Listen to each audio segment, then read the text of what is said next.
नमस्कार दोस्तों, मैं स्मृति। हमारे इस ऑडियो बुक चैनल में आपका स्वागत है। आज जिस बुक की समरी से हम सीखेंगे वह है 7 स्पिरिचुअल लॉज ऑफ सक्सेस, जिसको दीपक चोपड़ा ने लिखा है। दीपक चोपड़ा ईस्टर्न और वेस्टर्न वर्ल्ड में जीवन को जीने, हेल्थ और मेडिसिन फील्ड के बहुत ही जाने माने एडवोकेट है। इन्होंने 80 के आसपास किताबें लिखी है और उनमें से बहुत सी किताबें बेस्ट सेलर बन गई। 7 स्पिरिचुअल लॉज ऑफ सक्सेस अभी तक उनकी सबसे लोकप्रिय पुस्तक रही है। उनकी किताबें 25 भाषाओं से ज्यादा में अनुवाद हो चुकी है और वो north America, south America, India, Europe, Japan और ऑस्ट्रेलिया में सभी जगहों पर अपने लेक्चर्स देते हैं। एक सहज, एफर्टलेस, शक्ति और सरलता, सिंप्लिसिटी के साथ 7 स्पिरिचुअल लॉ वर्तमान समय की सेल्फ हेल्प राइटिंग का सर्वोच्च उदाहरण है। सफलता और उपलब्धि पर जोर देना कुछ लोगों को आध्यात्मिक, स्पिरिचुअल नहीं लगता, लेकिन यही इस किताब का महत्वपूर्ण बिंदु है। The 7 spiritual law eastern thought और क्वांटम फिजिक्स से आती है और ये विश्वास, शक्ति और शांति से आता है। चोपड़ा पैसे से परे जाकर हमें अबंडेंस का मतलब क्या है वो बताते हैं। ये किताब कहती है कि द 7 स्पिरिचुअल लॉ सबसे ज्यादा शक्तिशाली सिद्धांत है जिनको आप आसानी से इस्तेमाल कर सकते हैं और अपनी सारी इच्छाओं को खुशी के साथ पूरा कर सकते हैं। अगर आप इसको प्रैक्टिस करते हैं तो आप महसूस करेंगे कि जो आप सपने देख रहे हैं उसे आप पूरा भी कर सकते हैं। सौभाग्य से सफलता के नियम कठिनाई और रहस्य वाले नहीं है, बल्कि इनको समझना और अप्लाई करना आसान है। यहाँ और भी तरीके हैं जिससे आप सफलता के स्पिरिचुअल नियमों को इस्तेमाल करने के बारे में सीखते हैं और जो आप चाहते हैं वैसी लाइफ अट्रैक्ट करते हैं, और ये स्टार्ट करने का अच्छा स्थान है। इस ऑडियो बुक में बताए गए 7 स्पिरिचुअल नियम इस तरह है। प्योर पोटेंशियलिटी का नियम, गिविंग यानी देने का नियम, कारण, कॉज और प्रभाव, इफेक्ट या कर्मा का नियम, सबसे कम प्रयास, एफर्ट का नियम, आपकी इंटेंशन और चाहत, डिजायर का नियम, डिटैचमेंट का नियम, धर्म और जीवन के उद्देश्य का नियम। अब हम सफलता के 7 स्पिरिचुअल नियमों को विस्तार से बताते हैं और देखते हैं कि इनको जीवन में कैसे लागू करना है। शुद्ध क्षमता, प्योर पोटेंशियलिटी और संभावना, पॉसिबिलिटी का नियम। सारी रचना का सोर्स शुद्ध चेतना, प्योर कॉन्शियसनेस है और प्योर पोटेंशियलिटी मैनिफेस्ट करने के लिए एक्सप्रेशंस ढूंढती है। और जब हमें एहसास होता है कि हमारी ट्रू सेल्फ ही हमारी प्योर पर्सनालिटी है, तब हम उस पावर से अलाइन करते हैं जो यूनिवर्स में सब कुछ मैनिफेस्ट करती है। जब अहंकार ड्रॉप होती है तब नॉलेज रिवील होती है। चोपड़ा कार्लोस कैस्टानेडा के कमेंट को रेफर करते हैं, जिससे अगर आप खुद की अहमियत को बनाते रखते हैं तो हम यूनिवर्स को शान से देखना शुरू कर देंगे। हम पहले प्योर पोटेंशियलिटी की स्टेट तक ध्यान और मौन के माध्यम से पहुंच सकते हैं, लेकिन हमें जजमेंट को छोड़ना होगा और प्रकृति को सराहना होगा। जब आपको फील्ड पता लग जाएगी तो आप इससे पीछे हट सकते हो और स्थितियाँ, भावनाएं, लोग और चीजों से स्वतंत्र हो सकते हो। सारी वेल्थ और क्रिएटिविटी इस फील्ड से बाहर निकल जाती है। क्या कभी आप नेचर में अकेले रहे हैं या डीप साइलेंस जैसे एक पल का एक्सपीरियंस किया है? अगर ऐसा है तो आपको यूनिवर्स के साथ शांति और कनेक्टेड की भावना महसूस हो सकती है। यह इस तरीके का शांतिपूर्ण या पीसफुल क्षण होता है जिसमें आप खुद का ट्रू सेल्फ ढूंढ सकते हैं और अपनी क्षमता को समझकर अपनी इच्छाओं को पूरा कर सकते हैं। जब आप खुद को अपने पर्यावरण और लोगों से कनेक्टेड फील करते हैं, तब आप महसूस करते हैं कि आप अलग एंटिटी नहीं है जो दुनिया के बाकी हिस्सों से कट ऑफ है। आप ये सेंस कर सकते हैं कि वर्ल्ड एनर्जी से भरा हुआ है, जिसने हर किसी को और हर प्लैनेट को जोड़ कर रखा हुआ है। लेकिन सिर्फ प्लैनेट ही नहीं, ये एनर्जी पूरे ब्रह्मांड की अनलिमिटेड पावर का सोर्स है। जब आप इस कनेक्ट को फील करते हैं और आपको एहसास होता है कि आप एक सिर्फ इंसान नहीं हैं, बल्कि कॉम्प्लेक्स नेचर का अहम हिस्सा है, तो आपको पता लग सकता है कि आपके ट्रू सेल्फ की कोई लिमिटेशन नहीं है। अपने अंदर सही शक्ति को फीड करने से आप कुछ भी हासिल कर सकते हैं जो आप चाहते हैं, चाहे वो वेल्थ हो या सक्सेस या स्पिरिचुअल डेवलपमेंट। लेकिन खुद से कनेक्ट होने के लिए आपको खुद की अहंकार को खत्म करना होगा। जब आपकी ईगो हाई होती है तो आपका खुद से कनेक्शन खत्म हो जाता है और यही पोटेंशियल एनर्जी का एंड है। सौभाग्य से साइलेंट मेडिटेशन करने से आप कभी भी खुद से रिकनेक्ट हो सकते हैं। इसको करने के लिए अपनी ध्यान मेडिटेशन पर शांति से ध्यान केंद्रित करें और बिना निर्णय जजमेंट के अपने विचारों को ऑब्जर्व करना है। धीरे धीरे आप शांतिपूर्ण हो जाएंगे और आपका दिमाग और शरीर शांत होंगे, तो इससे आपकी अहंकार भी खत्म हो जाएगी और आप खुद को रिकनेक्ट के लिए अलाउ करेंगे। प्योर पोटेंशियलिटी के नियम को कैसे लागू करें? इस लॉ में लेखक आपको कुछ समय के लिए साइलेंट रहने के लिए बोल रहा है, जैसे आपको कुछ समय खुद को देना चाहिए, जैसे मॉर्निंग में 30 मिनट के लिए अकेले साइलेंट बैठना होगा और इवनिंग में भी 30 मिनट को देखना होगा। हर लिविंग की इंटेलिजेंस को देखना होगा। आपको नेचर को फील होगा और सनसेट होते हुए देखना चाहिए। बाहर निकलकर ओशन चाहिए। फूलों की महक को सूंघना चाहिए। घास की ताजगी को फील चाहिए। खुद को नेचर से कनेक्ट करना चाहिए और हर सुबह आपको ये करना चाहिए। अपने दिनों को इस बात से शुरू करना चाहिए कि मैं आज कुछ भी जज नहीं करूँगा। देने का नियम, गिविंग रूल। कभी आपने ये नोटिस किया है कि जितना आप देते हैं उतना आपको रिसीव होता है? ऑथर कहते हैं कि ऐसा होता है क्योंकि हमारा माइंड और हमारी बॉडी लगातार देने के मोड में रहती है और यूनिवर्स से रिसीव करती है। क्रिएट करने के लिए, लव के लिए, ग्रो के लिए और इस फ्लो को बनाए रखने के लिए देना बंद नहीं करना और फ्लो में रखना। जैसे ब्लड फ्लो होता रहता है, जितना हम देते हैं उतना ही हम यूनिवर्स की एनर्जी सर्कुलेशन में शामिल होते हैं और उतना ही हमको प्यार, भौतिक चीजें, एडवांस प्रॉफिट एक्सपीरियंस की फॉर्म में वापस भी मिलता है। पैसा पूरी दुनिया में घूमती है, लेकिन जितनी आप देते हैं उतनी ही आपको रिसीव होती है। अगर आप दे रहे हैं तो खुशी से देना चाहिए। अगर आप ब्लेस्ड होना चाहते हैं तो आप साइलेंटली अपने सकारात्मक विचारों से लोगों को आशीर्वाद दें। अगर आपके पास पैसा नहीं है तो आप सर्विस प्रदान करें। हम देने में कभी भी सीमित नहीं हो सकते क्योंकि इंसान का सच्चा स्वभाव ही अबंडेंस है। नेचर हमें सिर्फ जो चीज प्रोवाइड करता है जिसकी हमें जरूरत है, और प्योर पोटेंशियल की स्टेट हमें इंटेलिजेंस और ज्यादा प्रोड्यूस करने की क्रिएटिविटी प्रोवाइड करती है। जैसे अगर आपके पास ज्यादा बड़ा सेविंग अकाउंट है तो आपको अपने साथी से बराबर तारीफ वापस मिलती है। लेकिन सेविंग करने के बजाय सफलता का बेहतर तरीका है आप पैसे का प्रवाह दुनिया में करते रहें। पैसे को होल्ड करने से यूनिवर्स में पैसे का फ्लो डिस्टर्ब होता है और देने और लेने का फ्लो भी खराब होता है। वास्तव में लैटिन रूट में करेंसी शब्द का मतलब होता है सर्कुलेट और फ्लो। इससे ये पता चलता है कि एंशिएंट ग्रीक और रोमन सभ्यता ने ये बात समझी थी कि पैसा सोसाइटी और लोगों के बढ़ने के लिए फ्लो होना चाहिए। यही कारण है कि सेविंग से ज्यादा लाभदायक इन्वेस्टमेंट्स होती है। उदाहरण के लिए आप अपने जीवन में मिनिमम वेज अर्न करते हैं और उसमें से ज्यादातर पेचेक आप बैंक में डालते हैं। तब भी आपके खाते का बैलेंस बढ़ेगा लेकिन आप अमीर नहीं होंगे। लेकिन आप अपनी शिक्षा में लगातार निवेश जारी रखते हैं और सही क्लासेस लेते हैं तो आप कम से कम अपने बिजनेस के सीईओ बन सकते हैं।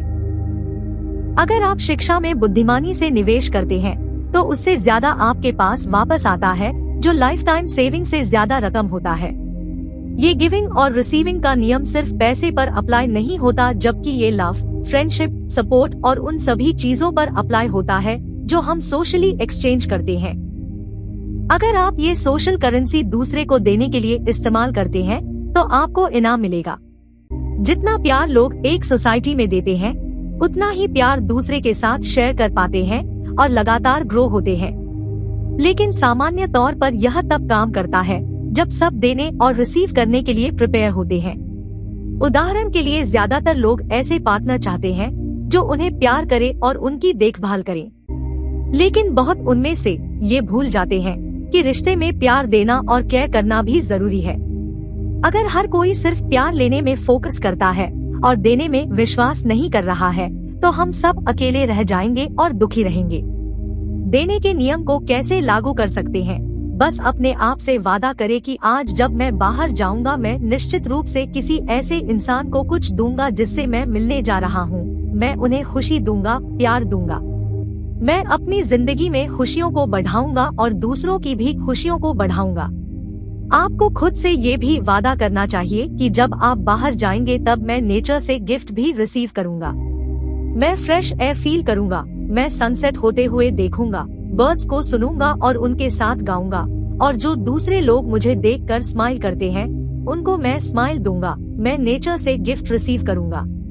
जो उपहार आपको मिलेगा, चाहे वो भौतिकवादी या प्रकृति से संबंधित हो या चाहे कॉम्प्लीमेंट हो, उन सारे उपहारों को स्वीकार करना चाहिए।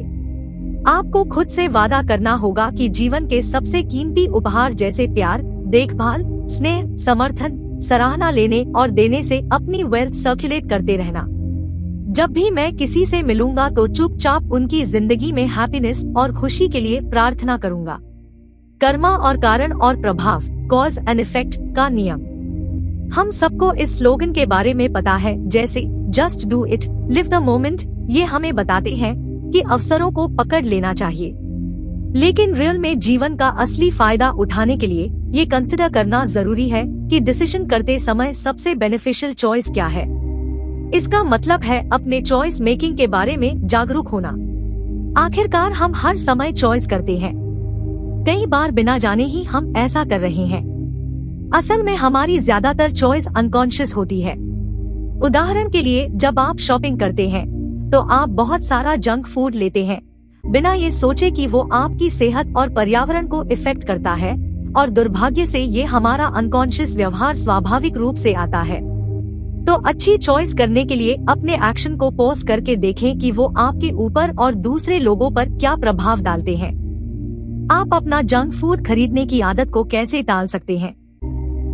इसके लिए पहले अपना बजट देखें और तब उन उत्पादों को चुनें जो आपकी सेहत के लिए फायदेमंद है और प्रोडक्शन प्रोसेस के समय दूसरे लोगों, जानवरों और पर्यावरण को कम से कम नुकसान करेगा।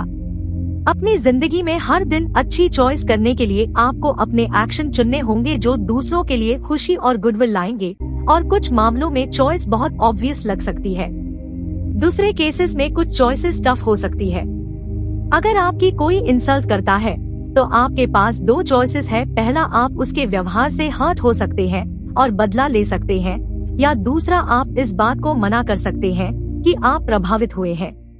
दूसरा ऑप्शन चुनने से आप अपने इमोशन को काबू में करते हैं और दूसरे के साथ वैसे ही व्यवहार करते हैं जैसा आप चाहते हैं। कर्मा के सिद्धांत या इस कारण और प्रभाव को अपनी जीवन में कैसे लागू कर सकते हैं?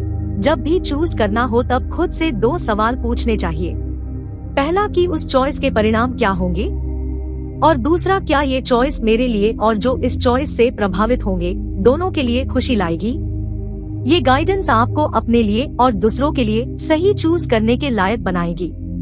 लेखक का कहना है कि हर एक्शन एनर्जी का सोर्स है जो हमारी जिंदगी के किसी भी पल में हमें वापस मिल सकती है। जैसा आप कहते हैं, जैसा करोगे वैसा मिलेगा। उदाहरण के लिए, अगर आप कुछ गलत करते हैं तो कर्मा आपको इफेक्ट करेगा। अगर अच्छा व्यवहार करते हैं या किसी की मदद करते हैं तो कर्मा भी आपके साथ अच्छा करेगा। अगर हम किसी को फ्रूट्स देते हैं या खुशी देते हैं तो हमें वापस भी मिलेगा। इसलिए जो भी फैसला और चॉइस आप करते हैं उसको हमेशा समझने के बाद लो। हमेशा कुछ भी करने से पहले खुद से पूछे कि क्या ये आपके लिए अच्छा होगा या आपके आसपास के लोगों के लिए अच्छा होगा। क्या मेरा एक्शन दूसरे को आराम देगा या अनकंफर्टेबल कर देगा। इसलिए हमेशा अपने एक्शन और फैसले लेते वक्त ध्यान रखना चाहिए कि इससे सिर्फ आपकी और आपके लव्ड वंस के जीवन में खुशी लाएगी या नहीं, बल्कि ये भी ध्यान रखना चाहिए कि आपके फैसले और चॉइस से कोई भी प्रभावित ना हो, क्योंकि कर्मा वापस आता है। सबसे कम प्रयासों का नियम। लोग उन परिस्थितियों के बारे में चिंता करने में अपना ज्यादा समय खर्च कर देते हैं जिसमें वो खुद है। उदाहरण के लिए, एक इंसान बिना पार्टनर के इरिटेट हो सकता है, लेकिन जब वो एक रिलेशनशिप में आता है तब नई परेशानियां उठती है। क्या ये रिश्ता उसकी आजादी को सीमित कर रहा है? क्या वो सच में प्यार में है? शुक्र है कि इरिटेशन का सलूशन है। आप अपनी वर्तमान स्थिति को सरल तरीके से स्वीकार कर सकते हैं। उदाहरण के लिए, आप एक ऐसे रूममेट के साथ हो जो बहुत डिफिकल्ट है। वो कभी सफाई नहीं करता और जब भी जगह गंदी होती है तो आपसे गुस्सा होता है। ये बहुत ट्रिकी सिचुएशन है। एक तो आप रूम चेंज करने का सोच सकते हैं, लेकिन ऐसा करने में समय और पैसा लगेगा। तो इस मुद्दे को हल करने का सबसे बेस्ट सोल्यूशन क्या है? जवाब है, कभी भी प्रॉब्लम के साथ फाइट नहीं करना, इसके बजाय इसको फेस करना और एक्सेप्ट करना। हमेशा एक डिफिकल्ट लेसन से आप जरूर कुछ सीखते हैं और जो लोग जीवन को कठिन बनाते हैं वो आपको कुछ सिखाते हैं। इस केस में लेसन ये हो सकता है कि आप खुद के लिए खड़े हो और ये सीखना कि दूसरे के एक्शन से कैसे कम अफेक्ट होना है। सिर्फ सिचुएशन को स्वीकार करने से ही आप सीख भी सकते हैं और ग्रो भी हो सकते हैं। आप इस एक्सेप्टेंस को आगे तक ले जा सकते हैं और डिफेंसलेसनेस को अभ्यास करके ऊर्जा को सेव करके रख सकते हैं। इसका मतलब है उन ख्वाहिशों और जरूरतों से छुटकारा पाना जहां आप दूसरे को ये विश्वास दिलाते हैं कि आप सही हो और वो गलत। डिफेंसलेसनेस का मतलब है जिसमें दोनों पार्टीज को अपने विचारों को साझा करना बिना किसी तर्क के और बिना ये सोचे कि उनकी भावनाओं को कोई जज करेगा। यहाँ लेखक का कहना है कि नेचर के इंटेलिजेंस फंक्शंस एफर्टलेस काम करता है। ये प्यार, स्नेह, निश्चिंतता के साथ काम करता है और जब हम प्रेम, स्नेह और आनंद के साथ पूरे बल के साथ काम करते हैं तब हम सफलता और सौभाग्य को एफर्टलेस पा सकते हैं। कम एफर्ट्स को कैसे लागू कर सकते हैं? यहाँ लेखक कहते हैं कि आपको स्वीकृति को अभ्यास करना चाहिए। मतलब आपको लोगों की स्थिति, परिस्थितियों और घटनाओं को स्वीकार करना चाहिए जैसे वो है, क्योंकि सब कुछ जाने के बाद मैं समझ जाऊंगा कि इस पल में हम जैसे हैं हमें वैसा ही होना चाहिए, क्योंकि पूरा यूनिवर्स ऐसा ही है और इसको ऐसा ही होना चाहिए। इसीलिए मैं करंट मोमेंट में स्ट्रगल नहीं करूंगा, मैं इस पल को ऐसे ही स्वीकार करूंगा और पूरी तरह से स्वीकार करूंगा। लेखक का कहना है कि स्थिति को स्वीकार करके उनकी जिम्मेदारी भी लेनी चाहिए और यहाँ जिम्मेदारी का मतलब दूसरे पर दोष लगाना नहीं है। आपको समझना होगा कि हर समस्या में छुपे हुए अवसर भी होती है जिसे आपको स्वीकार करना होगा और हमें उसको अच्छा और बेहतर बनाने के लिए बदलाव करना होगा। इरादे और इच्छाओं का नियम। ये नियम सबसे ज्यादा कॉम्प्लेक्स है और सबसे ज्यादा पावरफुल, अट्रैक्टिव और मिस्टेरियस भी है। लेखक बताते हैं कि पेड़ का एक ही सिंगल पर्पस है, रूट्स को बिछाना, ग्रो करना, फोटोसिंथेसिस करना। ह्यूमन नर्वस सिस्टम की इंटेलिजेंस भी वास्तव में माइंड को शेप करती है और नेचर के लॉ डिजायर्स को अचीव करने में मदद करता है। ये अटेंशन और इरादे के प्रोसेस के जरिए होता है। आप अपनी सोच में पॉजिटिव इंटेंशंस को मिला के अपनी क्वालिटी ऑफ लाइफ में सुधार कर सकते हैं। जब आपके विचार में सकारात्मकता आती है तो वो संभावित ऊर्जा अनिश्चितता, अनसर्टेनिटी का हिस्सा है जो यूनिवर्स को रूल करता है। तो इस फील्ड में किसी इंटेंशन या विचार को इंट्रोड्यूस करने से आप अपने आसपास के यूनिवर्स को प्रभावित करते हैं। मान लो आप एक खूबसूरत घर चाहते हैं, लेकिन हर बार इसके बारे में आप नकारात्मक सोचते हैं। आपके इमोशंस आपके मौजूदा घर की नापसंद से भरे हैं और आप यही सोचते हैं आपके पास कभी भी एक नए घर के लिए पर्याप्त राशि नहीं होगी। जब आप ये करते हैं तब आप यूनिवर्स को नेगेटिव एनर्जी देते हैं और स्वाभाविक रूप से इसका परिणाम ये है कि यूनिवर्स आपको कभी सकारात्मक ऊर्जा नहीं देगा। इसलिए इसके बजाय जो घर आपके पास है उसे स्वीकार करना और उसके लिए हमेशा आभारी होना चाहिए और बदलाव को विजुअलाइज करना कि आपका लिविंग सिचुएशन बेहतर हो सकता है। यूनिवर्स आपके सकारात्मक विचारों को पिक करेगी और उनको हकीकत में बदल कर देगी। उन इच्छाओं को हकीकत में बदलने के लिए आपको पूरी अटेंशन देनी होगी। उदाहरण के लिए आप अपनी नौकरी से संतुष्ट नहीं हो तो आपको इसके बारे में नकारात्मक विचार आएंगे और आपको अच्छा भी महसूस नहीं होगा। आपको अपनी अटेंशन पर हर दिन लगातार ध्यान देना होगा और उन नकारात्मक पैटर्न्स को सकारात्मक पैटर्न से बदलना होगा।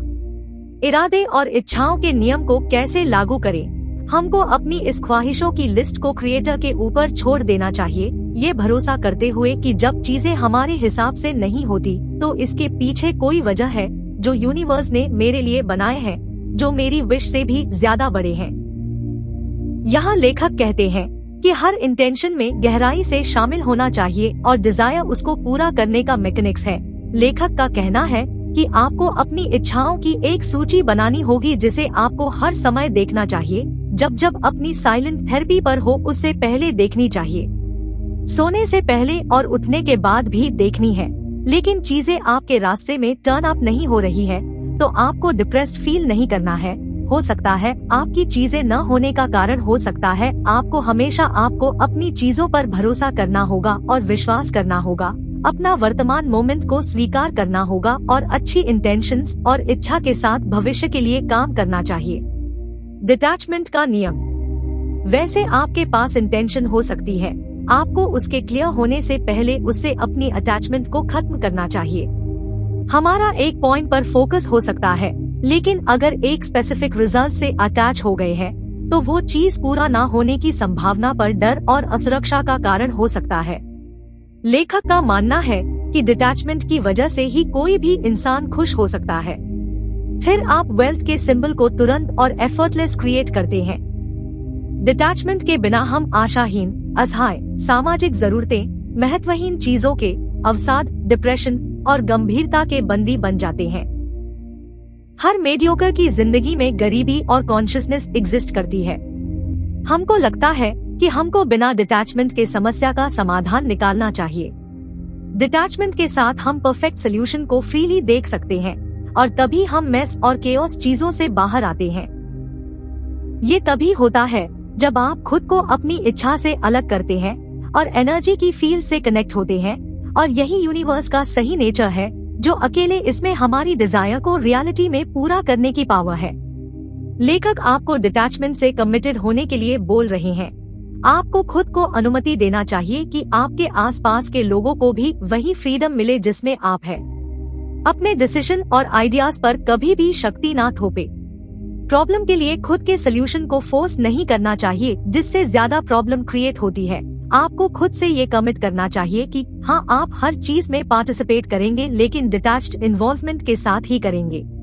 असली सुरक्षा आप एक ही तरीके से हासिल कर सकते हैं, जो है खुद की ट्रू सेल्फ पहचान करना। खुद का सच्चा स्वभाव जानने के बाद मरने का भी डर खत्म हो जाएगा। तन और मन डिसोल्व हो जाएंगे और ऊर्जा के क्षेत्र में आपकी ट्रू सेल्फ रह जाएगी, जो यूनिवर्स में नई जिंदगी को जन्म देगी। डिटैचमेंट के नियम को कैसे लागू कर सकते हैं? हमें खुद को डिटैचमेंट के लिए कमिट करना चाहिए। हमें खुद को और दूसरों को वैसे ही रहने की आजादी देनी है जैसे हम रहते हैं। हमें अपने आइडियाज को कभी थोपना नहीं चाहिए, जैसी चीजें हैं वैसी रखनी चाहिए। हमें समाधान को समस्याओं पर नहीं थोपना चाहिए, क्योंकि उससे और भी समस्या पैदा होती है। हमें डिटैचमेंट के साथ सभी चीजों में पार्टिसिपेट करना चाहिए। जब हम सभी संभावना, पॉसिबिलिटी में कदम रखते हैं, तो हम सारा फन, एडवेंचर, मैजिक और जीवन की मिस्ट्री को एक्सपीरियंस करते हैं। धर्म का नियम। सभी इंसान शाइन करना चाहते हैं, लेकिन जैसे हर एक स्टार का नाइट स्काई में अपना सही जगह होता है, वैसे ही हर इंसान को धरती पर अपना सही जगह ढूंढना चाहिए। इस चीज को करने से और दूसरों को उनकी सही जगह खोजने में मदद करने से लोग विकसित होंगे और उनकी जिंदगी में मकसद, पर्पस होगा। तो ये न पूछे कि यूनिवर्स आपके लिए क्या कर सकता है, लेकिन आप यूनिवर्स के लिए क्या कर सकते हैं, ये पूछे। मान लीजिए आपका हमेशा से आर्टिस्ट बनने का सपना था। वैसे ये एक बहुत अच्छा प्रोफेशन है और आप ऐसे स्पेशल तरह के टैलेंट को एडमायर करते हैं, जो आर्ट क्रिएट करता है, लोगों को इंस्पायर करता है और उन्हें खुश करता है और इंटेलिजेंट बनाता है। लेकिन सच ये है कि सभी आर्टिस्टिकली टैलेंटेड नहीं होते, और अगर आपके साथ ऐसा है तो आप उदास या डिप्रेस हो सकते हैं, और ये फीलिंग भी आ सकती है कि आपने सोसाइटी के लिए कुछ भी योगदान, कंट्रीब्यूट नहीं किया है। लेकिन डिप्रेस नहीं होना। अपने सपनों को पकड़कर बैठने के बजाय खुद के साथ ईमानदार रहे और खुद के अंदर का सच ढूंढे, जो दूसरे के लिए फायदा कर सकता है। जबकि शायद एक क्रिएटिव व्यक्ति अच्छा कलाकार और डिजाइनर बन जाएगा, एक दयालु व्यक्ति एक अच्छा डॉक्टर और नर्स हो सकता है। ये कभी ना समझे कि आपके जीवन का उद्देश्य पहचानने में आपको देर हो गई है, बल्कि खुद को यूनिवर्स के एंडलेस एनर्जी के सोर्स से जोड़ ले। अब आप ये सोच रहे होंगे कि क्या आपके प्रेजेंट जॉब आपको ह्यूमैनिटी और प्लैनेट के कल्याण में सही मायने में योगदान कर रही है? इसको पता लगाने का एक अच्छा तरीका है, जब आपको एक सही काम मिलता है, तब आपको उस काम को पूरा करने के लिए एंडलेस एनर्जी के सोर्स भी मिलते हैं। ये वो फीलिंग है जब आप यूनिवर्स के प्लान के साथ अलाइन होते हैं, जो आपकी हमेशा से ही डेस्टिनी थी। यूनिवर्स आपको सपोर्ट करना शुरू करता है और जिस एनर्जी की आपको जरूरत है वो प्रोवाइड करता है, जो ये एक्सप्लेन करता है कि कैसे लोग अपना काम लॉन्ग आवर्स तक बड़े आराम से और हैप्पीली कर सकते हैं, जहां दूसरे लोग कुछ घंटे ही काम करके थकान महसूस करते हैं। धर्म का नियम कैसे अप्लाई कर सकते हैं? यहाँ लेखक सभी से कहते हैं, कि हर एक व्यक्ति के पास अपनी जिंदगी में अपना कुछ उद्देश्य होता है। उनके पास दूसरे लोगों को देने के लिए कुछ तरीके के गिफ्ट्स और टैलेंट होते हैं, और जब हम लोग इस यूनिक टैलेंट को सर्विस के साथ मिक्स करते हैं, जिसमें दूसरों को दया, मदद, समर्थन देना चाहिए, तो हम लोग भावनाओं को महसूस करते हैं, अनुभव करते हैं, और हमारी आत्मा खुशी महसूस करेगी और हमारी स्पिरिट विनर फील करेगी, और ये पूरे वर्ल्ड और यूनिवर्स में हर एक का अंतिम लक्ष्य है। निष्कर्ष: अगर आप ह्यूमन बॉडी के किसी भी सेल को देखेंगे तो आप इन सेल्स फंक्शनिंग में इन लॉज के एक्सप्रेशंस देखोगे। हर सेल, चाहे वो stomach cell, heart cell, brain cell, सभी का जन्म प्योर पोटेंशियल लॉ में ही होता है। डीएनए प्योर पोटेंशियलिटी का सटीक उदाहरण है, बल्कि ये प्योर पोटेंशियल का मटेरियल एक्सप्रेशन है। सभी सेल में अलग अलग रास्ते में वही डीएनए एग्जिस्ट करता है, जो हर सेल की यूनिक रिक्वायरमेंट को पूरा करता है। हर सेल गिविंग लॉ के माध्यम से काम करता है। एक सेल तभी जिंदा और हेल्थी होता है जब वो बैलेंस और इक्विलिब्रियम की स्टेट में होता है। कर्मा का कानून हर सेल के थ्रू ब्यूटीफुल एक्सिक्यूट होता है, क्योंकि ये इंटेलिजेंस में बिल्ट होता है, जो हर स्थिति का सबसे उपयुक्त और सही प्रतिक्रिया देता है। कम से कम प्रयास, एफर्ट का कानून भी शरीर में हर सेल के द्वारा एक्सिक्यूट होता है, जो काम को रेस्टफुल समय में भी कुशल बना देता है। इरादा और इच्छा के नियम के माध्यम से हर सेल की इंटेंशन प्रकृति की इंटेलिजेंस को व्यवस्थित, ऑर्गेनाइज करने में उपयोग करती है। हर सेल डिटैचमेंट का लॉ एक्सप्रेस करता है। ये आने वाले आउटकम की इंटेंशन से डिटैच रहता है। हर एक सेल धर्मा के लॉ को भी एक्सप्रेस करता है। हर सेल को अपना सोर्स और हायर सेल्फ डिस्कवर करना चाहिए, अपने साथियों को सर्व करना चाहिए और यूनिक टैलेंट को एक्सप्रेस करना चाहिए। हार्ट सेल, स्टमक सेल और इम्यून सेल सभी के पास हायर सेल्फ में अपना खुद का सोर्स है, जो एक प्योर पोटेंशियलिटी की फील्ड है। दोस्तों, इस ऑडियो बुक में आपको जो पॉइंट अच्छा लगा हमें कमेंट में बताएं। अपने लव्ड वंस को भी शेयर करें। बेहद बेहद धन्यवाद।